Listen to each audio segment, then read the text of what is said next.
जब बात आती है शेयर मार्केट के अंदर इन्वेस्ट करने की, तो हम किसी भी स्टॉक को बाय करने से पहले सबसे पहले जो हम एनालाइज करते हैं उस स्टॉक का फंडामेंटल्स। अब उस फंडामेंटल्स के अंदर जब हम एनालाइज करने जाते हैं तो बहुत सारे टर्म्स, बहुत सारी टर्मिनोलॉजी ऐसी आती है, कुछ शब्द ऐसे आ जाते हैं जो हम देख तो लेते हैं, पढ़ तो लेते हैं, बट उसको समझने में हमें बहुत दिक्कत होती है। जब भी हम किसी शेयर का फंडामेंटल एनालाइज करने के लिए हम उसको ओपन करते हैं, उसकी डिटेल्स देखते हैं, तो हमें बहुत सारे कुछ वर्ड्स ऐसे दिखते हैं, जैसे आपने देखा होगा, स्क्रीन पे दिख रहा होगा, ROC, ROA, PE, ROE, ये सारी चीज़ें वर्ड्स दिखते हैं, जिनको जब हम देखते हैं तो ये समझ में नहीं आता कि इनको कहते क्या है, मतलब इनका मतलब क्या है, इनका फुल फॉर्म क्या है। तो आज की इस वीडियो में वो पूरा यही रहने वाला है कि आप अगर किसी स्टॉक को एनालाइज करते हैं तो उसके अंदर ये जो वर्ड्स आते हैं इनका मतलब क्या होता है, और ये किसी भी शेयर को लेने से पहले देखना क्यों ज़रूरी होता है, इनके बारे में जानना क्यों ज़रूरी होता है। आज की पूरी वीडियो में यही चीज़ रहने वाला है, तो वीडियो को स्किप मत करना और पूरा कंप्लीट देखना, ताकि फ्यूचर में आपको किसी स्टॉक को एनालाइज करने में बिल्कुल भी दिक्कत ना हो। जब हम किसी भी स्टॉक का फंडामेंटल एनालाइज करते हैं तो सबसे पहला वर्ड हमें दिखता है मार्केट कैप। तो ये मार्केट कैप है क्या? मार्केट कैप लगाया जाता है शेयर्स को कैटेगराइज करने के लिए। फॉर एग्जांपल आप मान लीजिए कुछ कंपनियां बहुत बड़ी होती हैं, कुछ कंपनियां छोटी होती हैं, कुछ कंपनियां बहुत छोटी होती हैं, तो वो हम कैसे पता लगाएंगे कि ये कंपनी बड़ी है या ये कंपनी छोटी है या बहुत छोटी है? तो उसके लिए हमें मार्केट कैप देखना होता है। NSE और BSE के अंदर कंपनीज को 3 कैपिटलाइजेशन में डिवाइड किया गया है, जिसमें पहला है लार्ज कैप, फिर है मिड कैप और लास्ट आता है स्मॉल कैप। अब जो लार्ज कैप होता है, लार्ज कैप मतलब बड़ी कंपनियां। लार्ज कैप में क्या होता है, लो रिस्क होता है और लो प्रॉफिट का होता है। हाई लिक्विडिटी, हाई लिक्विडिटी मतलब कि इस शेयर के अंदर लिक्विडिटी बहुत ज़्यादा है। अगर आप इसको खरीदना या बेचना चाहते हैं तो बहुत ईजिली आप इसको बाय कर सकते हैं और ईजिली आप इसको सेल भी कर सकते हैं। वहीं अगर मैं मिड कैप की आपकी बात करूं तो मिड कैप क्या होता है, मॉडरेट रिस्क होता है और प्रॉफिट का भी चांस मॉडरेट होता है, और इसके अलावा इसमें लिक्विडिटी भी नॉर्मल होती है। लार्ज कैप की तरह ही लिक्विडिटी होती है, लेकिन और लार्ज कैप से थोड़ा कम लिक्विडिटी होता है। और मिड कैप के शेयर्स को भी हम इजीली बाय और सेल कर सकते हैं। अब बात करते हैं स्मॉल कैप की। स्मॉल कैप के जो शेयर्स होते हैं वो हाई रिस्क होते हैं और हाई प्रॉफिट भी देते हैं। मतलब अगर आप कोई भी स्मॉल कैप के शेयर्स लेते हैं तो उसमें रिस्क भी आपका बहुत ज़्यादा होता है और उसके प्रॉफिट के चांसेस, यानी कि प्रोबेबिलिटी ऑफ रिटर्न भी बहुत ज़्यादा चांसेस होता है कि आपको ज़्यादा प्रॉफिट मिल सकता है। बट इसमें लिक्विडिटी बहुत कम होती है। लो लिक्विडिटी के कारण आप इसको शेयर को खरीदते हैं, बेचते हैं तो रिस्क रहता है कि अपर सर्किट या लोअर सर्किट भी लग जाता है। मतलब अगर आपने कोई शेयर लिया हुआ है और अगर वो शेयर लोअर सर्किट को टच कर देता है तो आप उसे सेल नहीं कर सकते, अपर सर्किट को और टच कर देता है तो आप उसे बाय नहीं कर सकते हैं। अब ये अपर सर्किट और लोअर सर्किट क्या होता है, इसको हम एक छोटे से एग्जाम्पल के साथ समझते हैं। सपोज कीजिए एक शेयर है, उस शेयर का जो करंट प्राइस है वो 100 रुपीज़ है। किसी भी शेयर का मतलब हर शेयर का एक अपर सर्किट और लोअर सर्किट सेट किया जाता है परसेंट के अकॉर्डिंग। मान लेते हैं इस शेयर का अपर सर्किट और लोअर सर्किट 5% सेट कर दिया जाता है। अपर सर्किट और लोअर सर्किट की वजह से ये शेयर 5% ऊपर जा सकता है और 5% ही नीचे जा सकता है। जैसे कि इसका करंट प्राइस 100 रुपीज़ अगर है तो ये 105 तक बढ़ सकता है, और अगर गिरने की बात करें तो 95 तक ये शेयर गिर सकता है। तो ये होता है अपर सर्किट और लोअर सर्किट। और शेयर्स के ऊपर सर्किट लगा करके रोका जाता है कि एक दिन में इससे ज़्यादा गिरे ना और इससे ज़्यादा बढ़े ना, ताकि उस शेयर्स के अंदर मैनिपुलेशन ना हो सके। PE रेशो, PE रेशो का मतलब होता है प्राइस टू अर्निंग रेशो। अब प्राइस टू अर्निंग रेशो होता क्या है, अब इसका एग्जाम्पल समझते हैं। जैसे एक कंपनी है, अब वो कंपनी अगर 1 रुपये कमा रही है तो उस 1 रुपये को खरीदने के लिए हम कितने रुपए देने के लिए तैयार हैं, यही होता है PE ratio. PB ratio, price to book value ratio. अब ये price to book value ratio क्या होता है, इसको चलिए समझते हैं। किसी शेयर का प्राइस और अपॉन में होता है बुक वैल्यू, मतलब प्राइस को अगर हम बुक वैल्यू से डिवाइड करते हैं तो PB रेशो आ जाता है। एग्जाम्पल के तौर पे समझते हैं, किसी शेयर का प्राइस है 113 रुपये और उस शेयर का बुक वैल्यू है 77 रुपीज़। अब ये बुक वैल्यू क्या होता है, किसी भी कंपनी के फाइनेंशियल स्टेटमेंट में उस शेयर की वैल्यू कितनी है, तो उस शेयर की वैल्यू है 77 रुपीज़ और अभी उस शेयर का करंट प्राइस क्या चल रहा है, 113 रुपये। तो अगर हम करंट प्राइस से बुक वैल्यू को डिवाइड कर देते हैं तो आंसर आ जाता है 1.46 PB।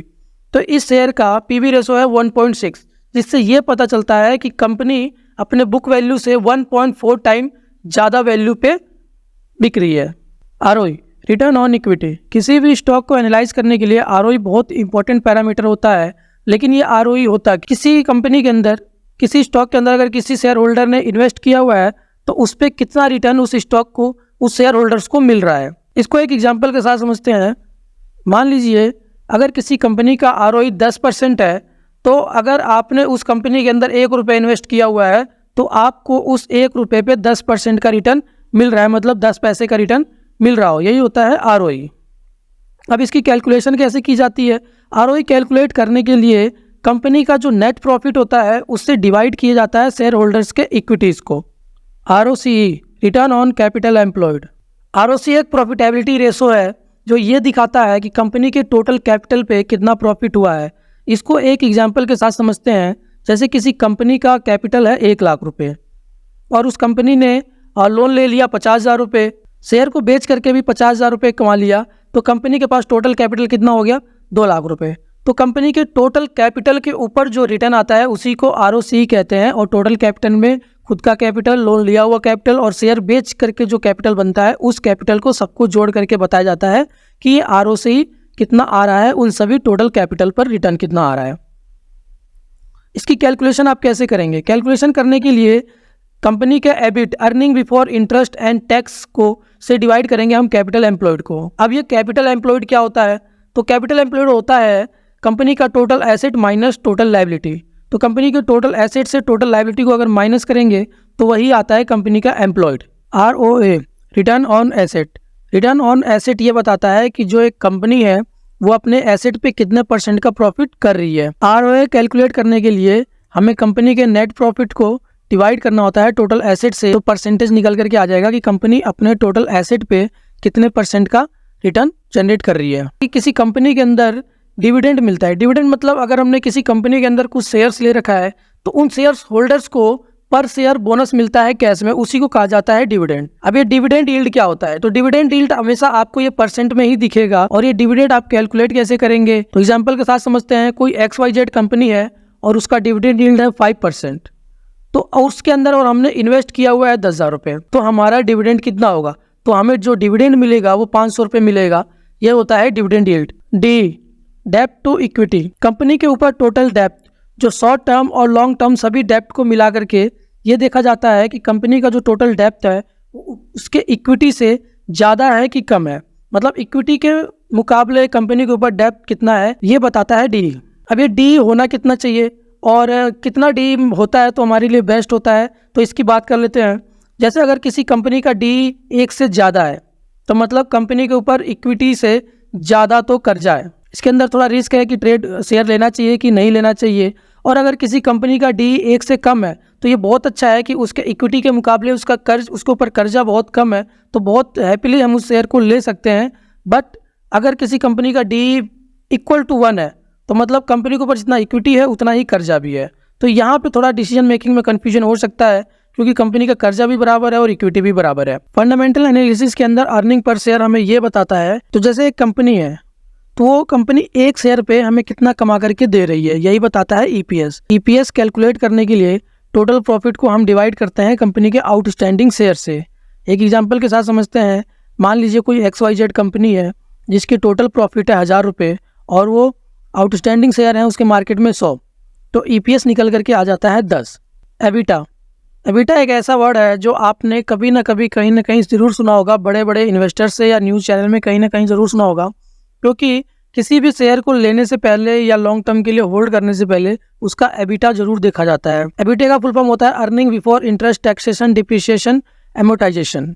अब ये earning before interest, taxation, depreciation, amortisation होता क्या है, इसको और हम क्लियर समझते हैं। जो हमारी एबिटा होती है वो ये बताती है कंपनी की जो अर्निंग है वो इंटरेस्ट, टैक्स और डिप्रिसिएशन और एमोर्टाइजेशन लगने से पहले कंपनी की क्या अर्निंग रही है। मतलब कंपनी की जो भी अर्निंग हुई है उसमें से अभी इंटरेस्ट नहीं दिया, टैक्स भी नहीं दिया, डिप्रिसिएशन भी नहीं दिया और एमोर्टाइजेशन भी नहीं लगा है। जैसे कि कंपनी का जो भी लोन होगा उसका इंटरेस्ट देगी अभी, उसके ऊपर जो टैक्स होगा वो भी देना बाकी है। डिप्रिसिएशन जो होता है वो हमारे जो हमारे टेंजिबल एसेट्स होते हैं, जैसे अब मशीनरी हो गया, कंप्यूटर्स हो गया, टेबल्स हो गया, एक्सेट्रा, ये सारी चीज़ों पे इनकी जो वैल्यू होती है वो हर साल घटती रहती है, जिसको हम बोलते हैं डिप्रिसिएशन। तो उस अर्निंग से अभी डिप्रिसिएशन भी कैलकुलेट नहीं हुआ है।